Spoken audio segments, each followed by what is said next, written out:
Hi, I'm Glenn Blair. Welcome to A Geezer's Perspective, a series of poorly conceived opinions based on almost no research.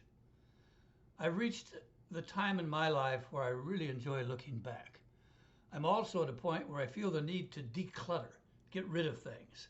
And very often these two thoughts converge, as they did just the other day, when I ventured to a far corner of the attic and found a dusty box that was still sealed after my move 6 years ago, where I discovered a hoard of useful treasures.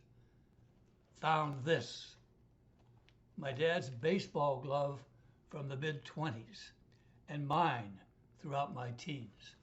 If you look closely, you'll see it's a right-hander's glove, but on the wrong hand.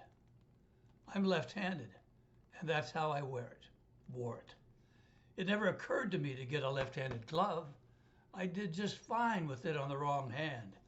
And during the Second World War, luxuries like baseball gloves weren't readily available.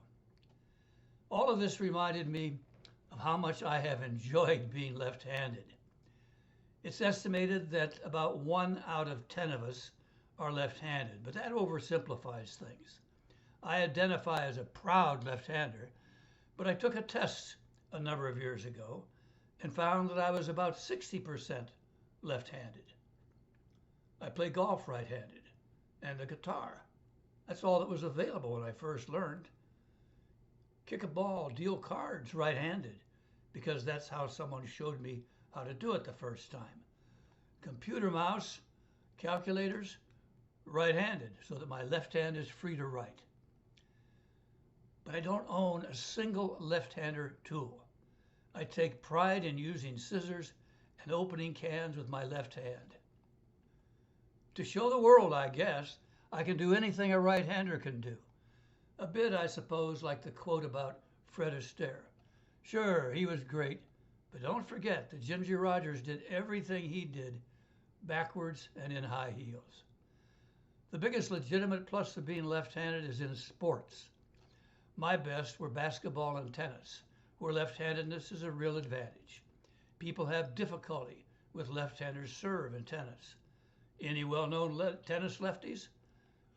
Well, how about McEnroe, Connors, Nadal, Navratilova, Seles, and the greatest player ever, Australian Rod Laver.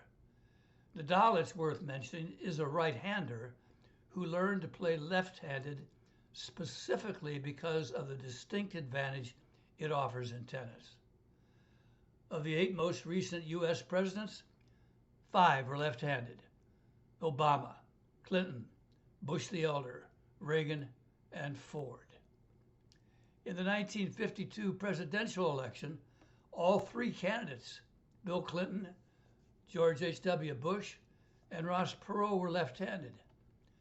I had fun trying to get my students to go for a sucker bet. I said, only 10% of the population is left-handed, but I think a left-hander will be elected president. If you'll give me $5 if a lefty wins, I'll give you $100 if a right-hander wins. I've always said I had the best students. I did. Nobody fell for that.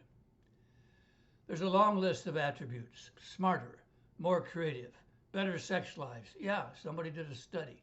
Your dog could be left-handed.